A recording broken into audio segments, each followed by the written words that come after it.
What's happening, guys? Welcome back to Table Talk, and hopefully if you're watching this video, you've never watched a video from my channel or any board game channel because of the title, Why Board Gaming is Better Than Any of Your Hobbies. I know that's a hot take, and it may not be entirely true, but I want you to know what does make it better, I think, than most hobbies. Let's get to those reasons. Alright, number one, you probably like watching TV. Everyone does it all the time, and we're doing it more and more. But here's the thing. TV, you watch it, cool. Game of Thrones, your favorite football team, whatever. You like to see what happens, but you're not actually involved in what's happening. And that's what makes board gaming great, is it is this immersive social experience with other people where you affect the outcome. And for me, I like playing games that involve story. So you affect the story, you impact what's gonna happen. Or if you're playing more of a party game, a funny game, you impact the humor, the jokes, the creativity. And that's what makes board gaming so awesome. You are a part of what's going on rather than just a viewer, and that makes it, I think, a social, immersive experience unlike any other. Reason number one. Reason number two, if you're watching this, maybe you like video games. Maybe like seemingly every dude over the age of 40, you like golf. Well, here's the thing I don't like about golf or video games anymore. I don't play them because I'm not very good at them because I hardly ever play them. In fact, I've never played golf.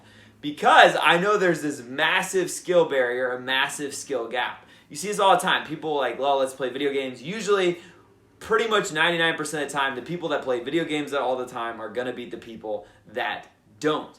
Not true with board games, especially with easier board games or more party board games. Anyone can win. You can pick up a game even more complicated like Catan, and maybe you've never played board games or you're newer to it. You can win.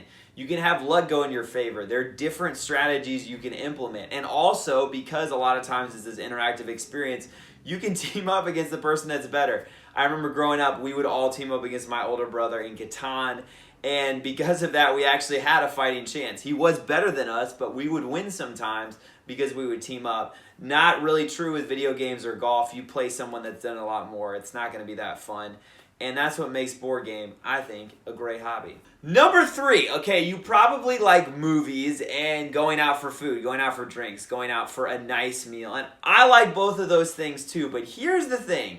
If you go to them, especially if you're a couple, or imagine, your group of 4, 5, 6, imagine how much all of you guys together pay. It is expensive compared to getting around a board game. One person just has to have the board game. Or maybe no one has when you go all in together and buy it. Super cheap. If you play that board game multiple times, that cuts down the cost even more. Plus, you can have snacks, you can have a meal, you can have drinks around your board gaming experience, as I love to do, and it is way more affordable. I'm not saying don't go out and have a nice meal or go movies, but I'm just saying board gaming is super affordable hobby. Number four, similar to escape rooms, which, again, escape rooms are way more expensive than board games. But board games, like escape rooms, bring that sense of accomplishment, where after you're done, you're like, wow, I accomplished something, even if you didn't win. I implemented this strategy, got this many points. Look at this move I made. I love that moment when you're done playing a board game. People go out over the strategies, what happened, especially with like a social deduction game. Oh, you lied to me there. We made this alliance here. Or especially in a cooperative game where you're all working together. Oh, the way we made that move and we made it happen and we beat them, or we're going to get them next time. I love that sense of accomplishment that we've actually done something. We're proud of ourselves. And I think that makes it board gaming a great hobby. Next hobby, pretty much all of us do way too much, according to statistics, is scrolling our phones. And here's the thing, statistics show scrolling our phones is not great for us. But here is what is great for us, board games. That's right, board games. Because if you think about it, most strategy board games are some sort of puzzle, ultimately. You're running odds, you're running numbers and scenarios, and that requires using your brain creatively, intelligently, running strategies. And even if it's a fun party game, that requires creativity, humor, or a social negotiation game or a social deduction game that requires social skills, learn how to work with other people, talk to other people.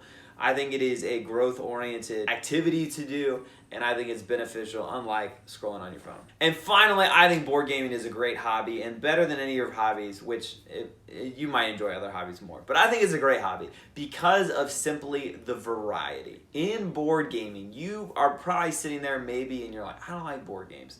Well, I'll tell you this. There is a board game out there for everyone. I believe that 100%, full stop.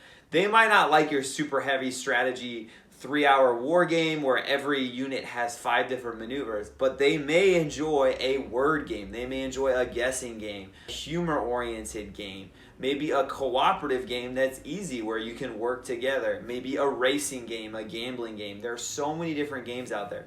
Negotiation, economic, and all of these different games are for different types of people. I love board games. I have a channel. I have a whole game room. I don't like some categories of board games. I think roll and writes are kind of boring and themeless because it's ultimately just like running numbers. And I know a lot of games are like that, but they make it seem more like a story and an experience. And I also don't like abstract games because I don't like thinking 25 steps ahead. I'm going to be honest. I like using my brain not that far ahead. And so even for me, I don't like every type of board game, but there is a board game out there for everyone. I think board gaming is a great hobby. Maybe for you it's not better than your hobby. Maybe you love sports, fantasy football, fashion, going out shopping, who knows what. But board gaming is a great hobby. It is an immersive experience you are a part of that you get a sense of accomplishment from. It's affordable. There is variety in board gaming, and it is actually good for us. It boosts our intelligence and our creativity. And there is an even barrier of entry to anyone. Anyone can play board games. Anyone can win. It's not just if you play board games all the time. And that is what makes board game, in my opinion, such a great hobby. I'll catch you guys on the flip side.